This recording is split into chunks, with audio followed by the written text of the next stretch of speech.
the United West ran a little operation in Tampa, Florida. We infiltrated by buying a ticket and walking in. Yeah. An ISNA, Islamic Society of North America, East Coast Conference, one of their annual conferences. And we wound up having a fabulous time at the bar, though he had no drinks in hand, with Imam Johari Malik of Dar al-Hijra Mosque. That's a mouthful. Imam Johari Malik, for the listeners and viewers. He's a black guy who was just a street crook, basically, and found Jesus, but his Jesus was Allah. And he found Allah through the black Muslims, came in that way, and now has become, he's a very smart, intelligent guy, a leading imam on the Sunni side. And he was on the Sunni side of the street. On the Sunni side of the street. And he was one of the leading experts at this conference, Imam Johari Malik. We cornered him at the bar. He's a very friendly guy. One of our guys had engaged with him during the 3-day event. This was the end of the event. And he just opened up to him, and I started a recorder going, and Mark started a video tape going. And we have, and he actually gave us approval to go ahead and keep taping, which was a little crazy.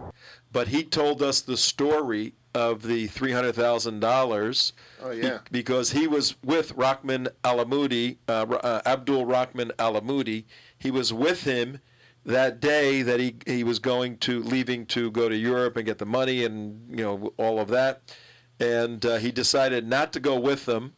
And he said, was very faithful in it, and otherwise he would have been in jail now with them.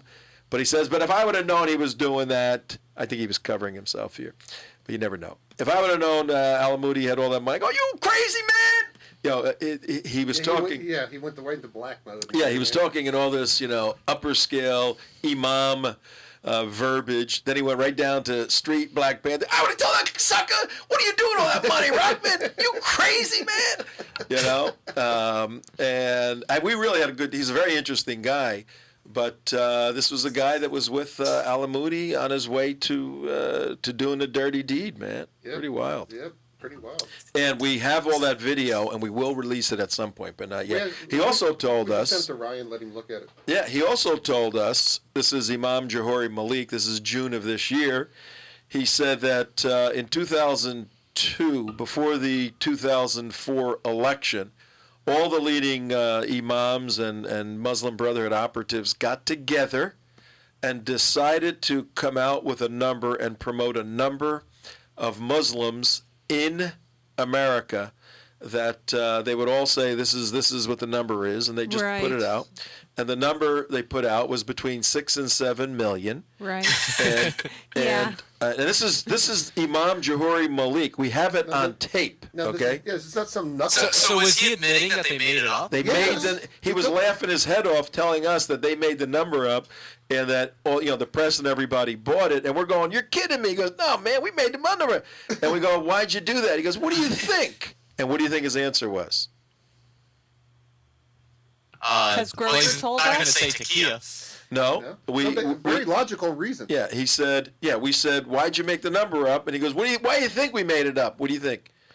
What do you think, Jewish girl over there?" To make it look like there were more Muslim voters than there were. How many more? Like a few more than the number of Jews. I threw the answer. I know. They had to. I know you did. I know what you did. They wanted to get a number. They wanted to get a number that was bigger people, than the Jewish people. or the same amount. Yeah. They wanted to compete. He goes, "Well, that's how many Jews there are, aren't there?" They wanted to compete with Jewish people. We have that. Did you make a video out of that? We have it. Yes, of course. We did not publish it yet. This is all. Okay. Yeah, we will at some point. We're waiting. Why don't you send you the link and let you review it? Yeah, that's awesome. Yeah. There's some other good stuff in there too that you could use. No, it's great, but I guess this isn't working. Part of our plan was to get some more information from him, but now that we're on national radio and TV and all that stuff, that may not be a good idea anymore, or it may be a good idea. You never know. Actually, these guys. The thing about it is, these guys are so cocky. They got hubris. It's hubris. It's hubris. They're so cocky, so confident, that they'll just, even when they know they're being recorded, they'll just spill it out the mouth because they think doesn't matter what I say, they're going to believe me anyway. What does the reliance of the travelers say about hubris? I know. Can we look that one up? Let's check the Umdat al-Salik Yeah. on that one, huh? All right, so that's the, Well, that's the thing is we are Abdul so Rahman al-Amoudi. politically correct and intimidated in this country. We do not challenge any Muslim on any statement or any action or any thought at all. no, period. we as America, we as us, we do, but we as no, Americans. as Americans, forget When it. you got Absolutely al-Amoudi not. standing on a stage saying, They come "Do you out support-" and they say it. we're guilty. They say we support Hamas. We want to kill all the Jews. We want to do it now. We want to bring down the American government. We want to raise the Al-Qaeda flag over the White House. And the same people will look at that and say, oh, they're just speaking to their political base in some other Yeah, yeah, country. They exactly, don't yeah. really mean that. They don't mean that. Hey, Ryan, did you ever see Yeah. the movie Mars Attacks? Yes. You remember the aliens that came down there and they go, ack, ack. And they go, what are they saying? They say, well, we come in peace. Oh yeah, that's true. and they go, ack, ack, and they break out their weapons and go, and just nuke everybody, right? And then because then they let the dove fly at one point, and then they just started whacking people. Oh, no doves are allowed. It's the dove's fault. Oh my God, we got to do something You with know, that. I really think that video that you were just discussing of the Imam from Dar al-Hijra talking about his deception can be really a pretty powerful, even critical moment in the fight against the Brotherhood. Yeah. Because I find that people can digest somewhat the idea that there's individuals that want to eliminate and destroy Western civilization from within. But when you start talking about the deception involved, I find that that's hard to get that thought inside the Western mind. It's hard for people to comprehend that. And having that on video, one of the most major Muslim American leaders in the country saying that, that's big. Well, Well, maybe We the know, Clarion we know. Fund or somebody like Yes. the Clarion Fund would be interested in, And writing a check. seeing some of this footage and possibly contributing something Richard towards and its Raphael? dissemination. get a hold of Richard. Now, Richard and Raphael, We'll let you Maybe you look want to at it push and that say up your pipeline. break out your checkbook Cutie. and we'll show you the video. Mark, don't send Ryan any video We'll see what we can until we do. work out the arrangement on this. Yes. Or I will chop off your fingers before I chop I off hope your you head. secured and made some duplicates of that. Yeah. You did? Yeah. No, you didn't. Yeah, I did. You did for real? Yeah, Okay, good. it's actually on YouTube right now. Well, Okay, oh, it's up okay. there, but it's not Yeah, yeah, public. yeah. Yeah, it's not public. Yeah. And It's not public, no. and I have the audio track, and you have that. So we're, And the we're rest of it is in Huh? a secure location It's raw. somewhere It's in raw. It's not- Switzerland. It's just raw, so. yeah, no, we have it. Yeah. No, we will talk, as they say, offline about this project. Yes. But in 2013, so we'll talk in, Let's in a talk couple about of days. some more 2012 Let's do it. highlights. You gotta Oh get yeah, it. that's right. Yeah, That was 2012. Meanwhile, back to the subject at hand. Go to the Wayback Machine here. Okay. Yeah, that was 2012 when we did that. That was down in Tampa. Yeah. Yeah, we're at a place where we went to the ISNA conference, and Islamic Society in North America, for all the viewers out there, listeners, is ISNA was holding a major conference in Tampa, Florida, where they were gathering all the people to go to the Republican National Convention. And we produced a video out of that, and the ISNA convention, where they came out and they said that 90% of the people are going to be voting for Obama out of that conference. Well, they were incorrect because it was 99.9%, which is like higher than the purity in ivory soap, Yeah. I think. Well, let's get into another issue in 2012, Ryan. You thought was a news-making issue in national security, terrorism. Sure. Well, I guess one of the big things that happened would be the Muslim Public Affairs Council conference inside of All Saints Church. Just give you a quick update on that because I watched all of the video.